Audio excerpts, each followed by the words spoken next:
दिल्ली की एक शांत रात थी। आसमान तारों से भरा हुआ था। अचानक एक चमकता हुआ उल्का धरती की ओर बढ़ने लगा। यह कोई साधारण उल्का नहीं था, उसमें अनोखी कॉस्मिक एनर्जी थी। आरव शौर्य, एक युवा वैज्ञानिक, अपनी लैब में टेलीस्कोप से आसमान देख रहा था। वह हमेशा अंतरिक्ष की खोज में खोया रहता था। उल्का को देखकर उसके चेहरे पर हैरानी थी।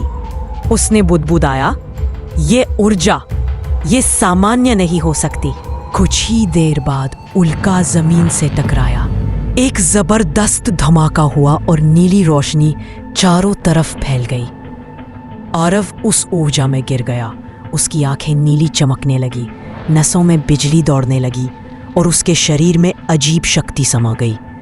उस रात आरव सिर्फ इंसान नहीं रहा, उसका नया जन्म हुआ नोवा के रूप में। लेकिन कहानी यही खत्म नहीं होती।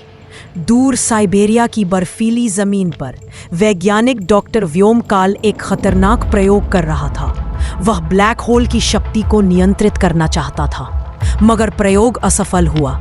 ब्लैक होल की ऊर्जा ने उसे निगल लिया। उसका शरीर अंधेरे में बदल गया। उसकी आंखें गहरी खाइयों जैसी हो गईं। अब वो एक साधारण इंसान नहीं रहा, वो बन गया डार्क वर्ल्ड। कुछ दिन बाद दिल्ली पर अचानक एक काला भंवर वोर्टेक्स खुला। आसमान अंधेरा हो गया।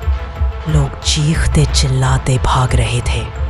पेड़, गाड़ियां सब वोर्टेक्स की तरफ खींचने लगे। तभी पहली बार नोवा सामने आया। वो आसमान में उड़ता हुआ भंवर की ओर गया। वहां उसकी भिड़ंत डार्क वॉइड से हुई। नीली रोशनी और काला अंधेरा आपस में टकराए। शहर कांप उठा।